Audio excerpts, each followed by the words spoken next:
మహాత్మా గాంధీ జాతీయ ఉపాధి హామీ పథకం యథావిధిగా కొనసాగించాలని ఈ నెల 11వ తేదీ ఆదివారం కడప నగరం వన్ టౌన్ గాంధీ బొమ్మ దగ్గర నిరాహార దీక్ష చేస్తున్నామని కడప జిల్లా కాంగ్రెస్ పార్టీ అధ్యక్షురాలు ఎన్డి విజయజ్యోతి తెలిపారు.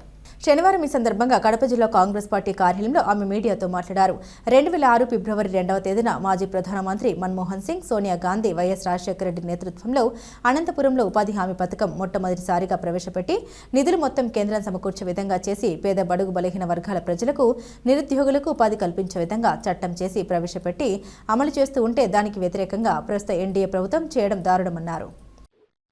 యూపీఏ గవర్నమెంట్ ఏర్పాటు చేసిన చట్టం ఎంజీఎన్ఆర్డీఏ దాని స్థానంలో ఇప్పుడున్నటువంటి బీజేపీ ప్రభుత్వం కొత్తగా తీసుకొచ్చినటువంటి ఈబీజీ రామ్జీ అనే చట్టాన్ని దాని స్థానంలో పాతదే ఎంజీఎన్ఆర్డీఏనే కావాలని చెప్పి కాంగ్రెస్ పార్టీ డిమాండ్ చేస్తూ ఒక పోరాటం చేయడం జరుగుతూ ఉంది.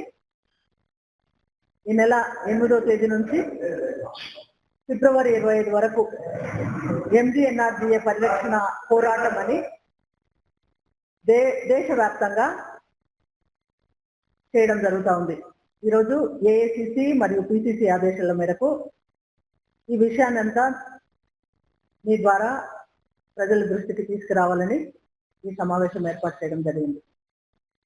పేద రైతు కూలీల కోసం పని హక్కు అనే చట్టాన్ని 20 సంవత్సరాల క్రితం 2005లో ఏర్పాటు చేసిన ఈ చట్టం సంవత్సరంలో 100 రోజులు కూలీ ఉపాధి కల్పించే విధంగా పారదర్శకంగా ఉండేటట్టు ఏర్పాటు చేసింది యూపీఏ ప్రభుత్వం. దాంతో ఎన్నో కుటుంబాలు లాభపడ్డాయి. అటువంటి దాన్ని ఇప్పుడు దానికి నీరుగార్చే ప్రయత్నం బీజేపీ ప్రభుత్వం చేస్తూ ఉన్నారు. అంతకు ముందు అయితే ఈ చట్టంలో అడిగిన 15 రోజుల లోపలే పని చూపించేవాళ్ళు. దీంట్లో ఎంతో మంది సుమారుగా ఒక 30 కోట్ల మంది ఉపాధి రావడం జరిగింది.